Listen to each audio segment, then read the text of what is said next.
Here's my audience. It All right. must love you an awful lot. 3D printing, a journey into innovation. Ooh. There are many types of manufacturing processes such as casting, milling, and turning. However, none of these are as versatile or cost-effective as 3D printing. 3D printing has become a very popular option for manufacturing in aviation, marine, and automotive industries. In researching for this speech, I narrowed it down to three. These three industries are using 3D printers to innovate and build products in new ways that are not previously possible. The aviation industry has been using 3D printers for longer than most other industries. GE, for example, has been using 3D printers to make certain parts since the 1980s. The aviation industry uses 3D printers for small batch parts for low volume aircraft. Many aircraft parts being low volume aircraft manufacturers are using 3D printers for their low volume parts. 3D printers are perfect for this kind of production because while versatile, 3D printers are one of the slowest forms of manufacturing.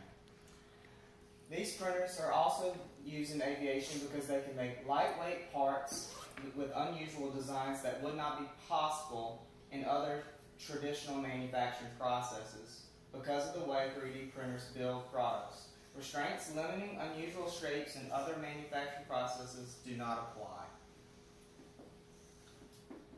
Now that we've covered the air, we will go to the sea. The marine industry is using 3D printers for many of the same reasons as their other industries, to reduce cost and produce spare parts. The U.S. military is currently experimenting with creating submarine hulls with 3D printers.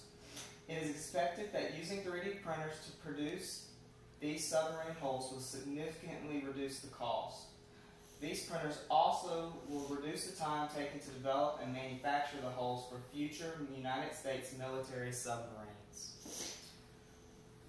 3D printing seems to be the future for submarine building because it reduces cost and weight of the submarines.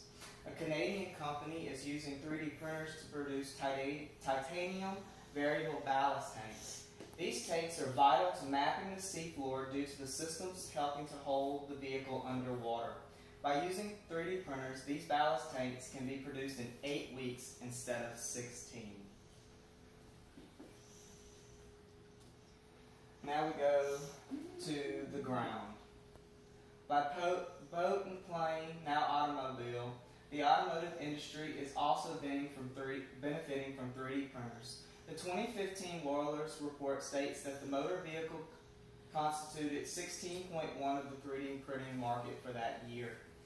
Major players in the automotive industry are using 3D printers.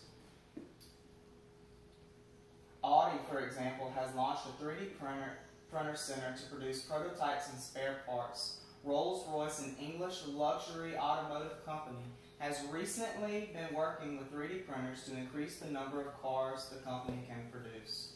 Custom cars are also being supported by 3D printing. Due to designs only being limited to the creativity of the designer, cars can be made into any shape. California-based company Hackrod has started a campaign to build a platform for customizing cars and motorcycles. Hackrod's concept is to build a platform that provides customers with the digital means to design their own custom car. 3D printing has been around for longer than most people realize. These printers have been incorporated into many different fields such as aviation, marine, and automotive industries. In conclusion, 3D printing is becoming more versatile every day, and one day it may even take over as the most common form of manufacturing. Thank you. Clap.